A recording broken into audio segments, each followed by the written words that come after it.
Oh, this pantry is so beautiful.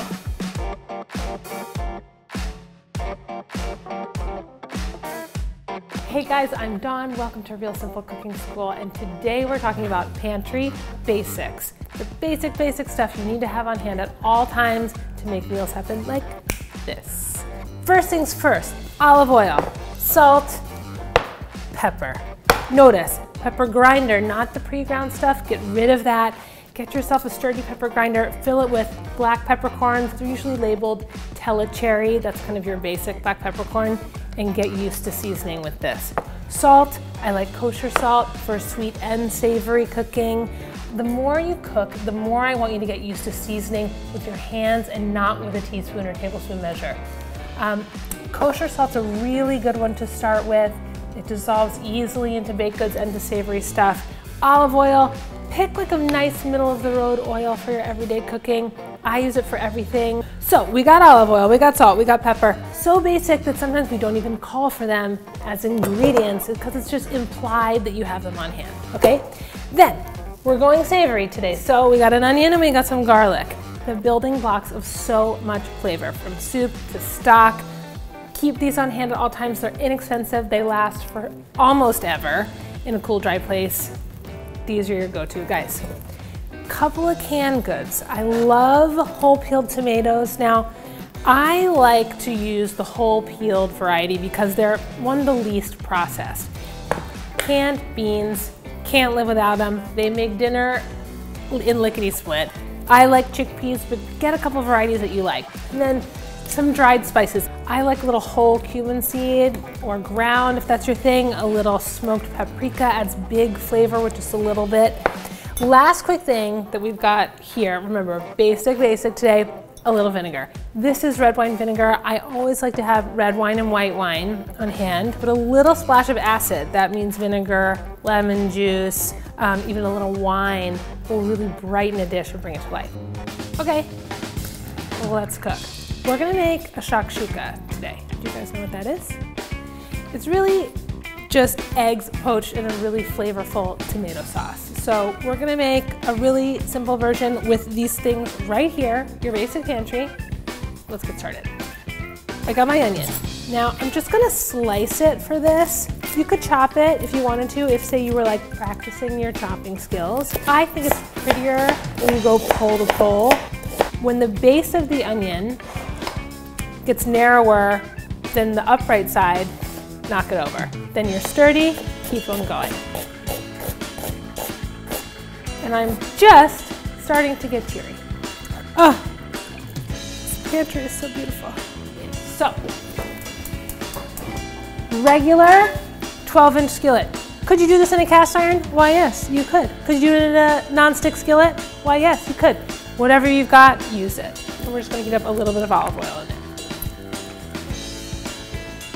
Again, I'm not measuring, I just want a nice cover of oil on the bottom. Before I add the onion and the garlic, I want to add some cumin seed. So I'm just going to add it, even when it's not quite hot, because as the oil heats up, it's going to extract the flavor from the spices. When these start to pop, then we'll start to add the other stuff. So my cumin's starting to sizzle, I can smell it, so I'm going to add my onion. Ooh, it's starting to smell so good.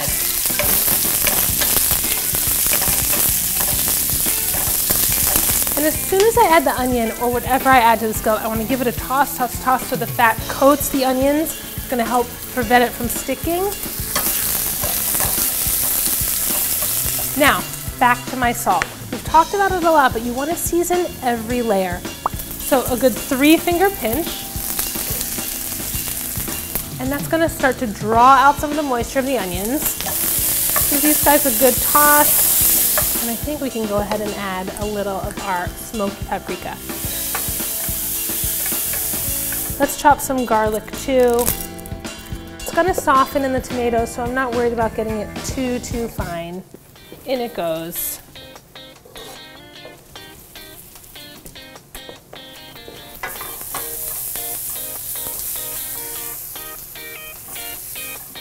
And while that does its thing, I'm just gonna give these beans a little bit of a rinse. I'm gonna go ahead and add the beans now too. Give them some of that love from the onions and the spices.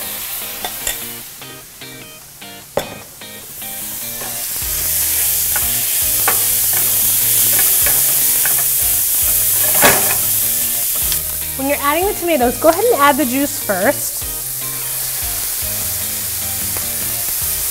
And I'm just holding the tomatoes back with my fingers.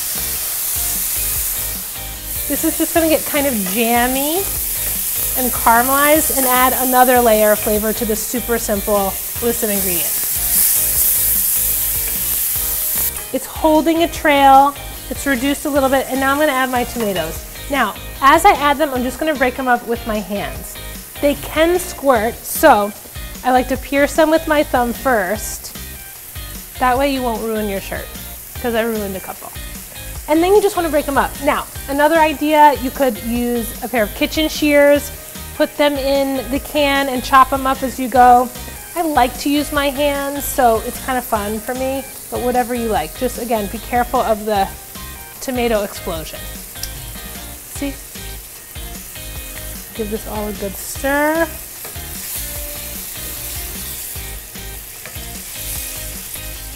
Okay, so it's been about 10 minutes. My flavorful tomatoey chickpea mixture has been simmering. I just tasted it, it tastes awesome. Although I will say it's like a teeny tiny bit salty, so I'm gonna add a splash of vinegar that's gonna help even that out. And it's also gonna wake up all those flavors. Literally, that's it. Give it a stir, and then we're gonna add our eggs. So I just want to make 4 little pockets to put my eggs in. And then you just crack the eggs right in there. But then you can crack them right into the sauce. You can use your spoon to kind of like keep it together if you need to. Last one. And there you go. Now, you can finish this uncovered, especially if you like a very kind of sunny side up approach. I like to cover it, it's just a little bit faster. Anything you've got just to give it a little bit of a seal. And then you want to give it like, I don't know, 3 to 5 minutes just until the whites are set and the yolks are still ready. Okay, it's been about 5 minutes, let's check on the eggs.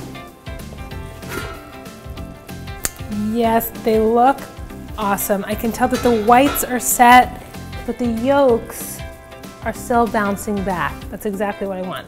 And that is a pantry meal fit for royalty. I'm just gonna give the eggs a little season, a little salt, a little pepper. And sure, you could eat this with a fork, you could eat it with a spoon, but I always like to have a little crusty bread for dipping.